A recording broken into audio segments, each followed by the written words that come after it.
আমাকে আবার এটা নিয়ে বলতে হবে? Seriously? Welcome to recommendation series episode 3।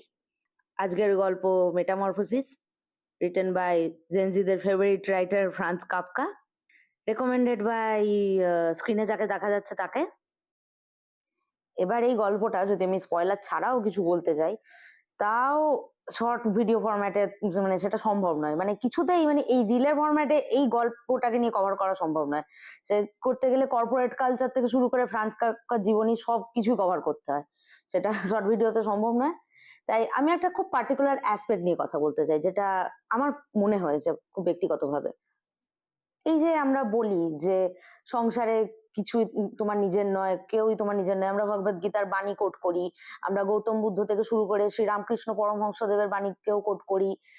আমরা এই যে বলি সংসার একটা মায়া, এই যে তোমরা যাকে দেখছো তারা কেউ তোমার আপন নয়, এই জিনিসটা আমরা বলি, শেয়ার করি খুব সহজে।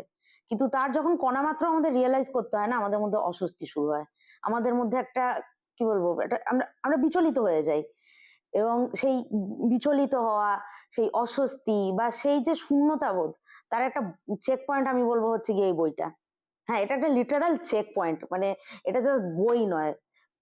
আর ফিলোসফিক্যাল দিক থেকে দেখতে গেলে তো আরোই অনেক কিছুই ঘাঁটা যাবে। আর রূপক নিয়ে আমি যাচ্ছি না, কারণ রূপক নিয়ে অলরেডি প্রচুর কন্টেন্ট আছে। আমি যা দেখলাম যে এটা রূপক হিসেবে কি বোঝাতে চেয়েছে, তো যারা এই ভিডিওটা দেখছো তারা গিয়ে পড়েছো মেটামরফোসিস, আর জন্মদিনে ফ্রান্স কাফকাকে শ্রদ্ধা জানাই।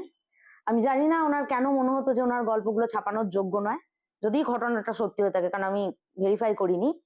কিন্তু ভাই, যে বন্ধু যে ফ্রান্স কাফকার গল্প ছাপিয়েছে, হ্যাটস অফ ভাই। কারণ সে না হলে আমরা এই এই এই এই জিনিসগুলো থেকে বঞ্চিত হতাম। আপাতত এইটুকুই। তো তোমাদের মাথায় যদি কোনো রেকমেন্ডেশন থাকে তাহলে অতি অবশ্যই জানিও। টাটা।